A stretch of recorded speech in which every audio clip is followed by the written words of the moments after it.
One of the most misunderstood timeframes throughout our existence is our youth.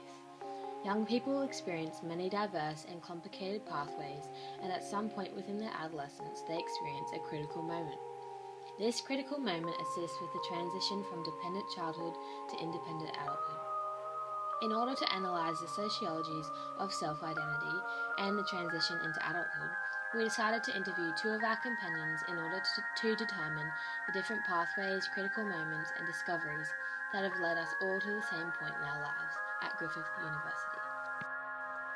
My name is Clare. I'm 19 years old and I live with my younger brother, mum and dad. My mum is a true blue Aussie and my dad is from Manchester, England. Manly is where I live now and it's where I grew up. I honestly can't imagine living anywhere else. When I was young, my family were deeply involved in the local rugby union club, where my dad coached, my mum managed, and brother played. This gave us a huge sense of social capital as it seemed everyone in the area was part of this community. For the majority of my primary school years, I attended a private girls' school. At the time I didn't realise this, but looking back now, it gave both my family and I a large amount of cultural capital. My whole life, I guess you could say I lived in a lovely bubble, with wealthy friends and supportive family. And because of this, I presumed all children my age had the same luxuries as me. Towards the end of primary school, I found out that mum and dad had plans for us to move back to the UK for a couple of years. Because of my dad's British background, we have family and friends who lived in Manchester, giving us social mobility to move. At first, I was hesitant about leaving everything I was comfortable with and moving away, as I had a strong sense of localism. However, I took it on as a challenge, knowing I would come back one day, so I would have considered myself at that point to be an attached leaver. Living in Manchester, we would often save up and take weeks off at a time to travel around Europe. I experienced my first critical moment while travelling through Italy, where we had stopped in Rome for a few days. This was the first time in my life I had ever seen homeless people, and one experience stayed in my head, and I think always will for the rest of my life. I was walking down the street, and I saw a girl only about my age, hunched over, begging for money on the street. At that moment, I experienced a reflective project of self and realised how fortunate I was and how much I'd taken for granted. I decided that helping people who weren't as lucky as me was what I needed to do in my life. I am now studying a Bachelor of Psychological Science and I can't wait to start my career helping people.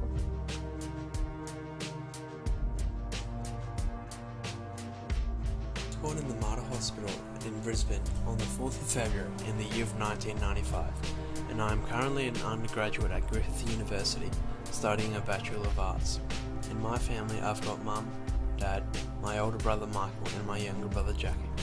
My dad Bruce arrived to Australia by boat in 1976. His family were searching for a new life and a new home. My parents met through family friends and later got married, having us kids.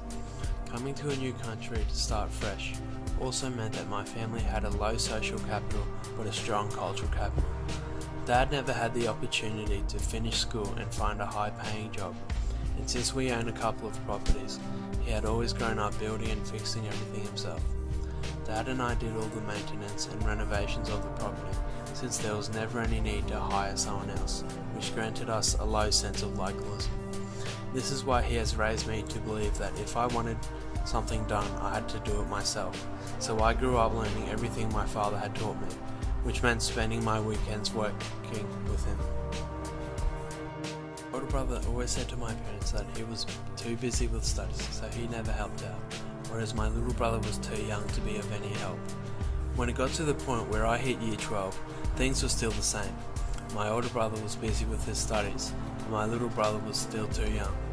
Even after talking to my parents about the issue, they were still too reliant on me with everything. I decided to get my own job and save up, and by the end of year 12 I had moved out with a mate, giving me greater social capital and localism, however lowering my cultural capital. I don't consider myself to be an attached leaver or a detached stayer, as I believe that in this stage of my life moving out is the right decision.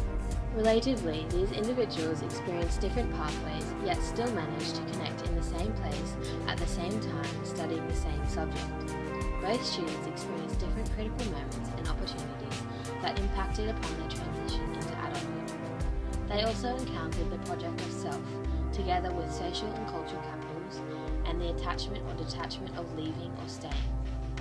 Our youth is faced with the task of inventing adulthood, due to the constant change in social conditions and materials throughout generations.